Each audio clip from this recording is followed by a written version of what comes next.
اکثر طبقہ ایسا ہے جو شیعہ کو کافر سمجھتا ہے. پیر میر علی شاہ صاحب کی کتاب اٹھائیں، تصفیہ ما بین سنی و شیعہ.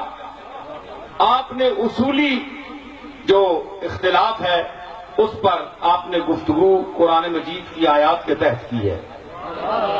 اس پر فرماتے ہیں، ایک جگہ لکھتے ہیں کہ بالاجماع امت کے اکابر نے شیعہ کو کافر نہیں کہا ہے، لہذا شیعہ کو کافر کہنا یہ بہت بڑا گناہ ہے اور دین میں خود ایک اختراع ہے کہ آپ یعنی اپنی طرف سے ایک کلمہ گو کو کافر کہہ رہے ہیں. یہ پیر صاحب نے لکھا. دوسری بات کہ دیکھیں، ہمارے دیوبندی حضرات ہوں، شیعہ حضرات ہوں،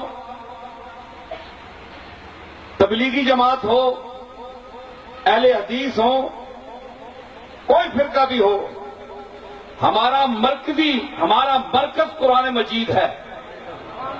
جو قرآن مجید کا قائل نہیں وہ دار اسلام سے خارج ہے، کافر ہے، مرتد ہے. حدیث کی صحت میں تو اختلاف ہو سکتا ہے مگر قرآن کی صداقت میں اختلاف نہیں ہو سکتا. اس لیے جب اختلاف پڑ جائے ردو ہو اللہ ہے، اللہ اور رسول کی طرف اس اختلاف کو لے آؤ. اللہ اور رسول اس کا فیصلہ کریں گے، وہ حکم بنیں گے. تمہارے لیے وہ قبول ہونا چاہیے، وہ تمہیں قبول کرنا چاہیے.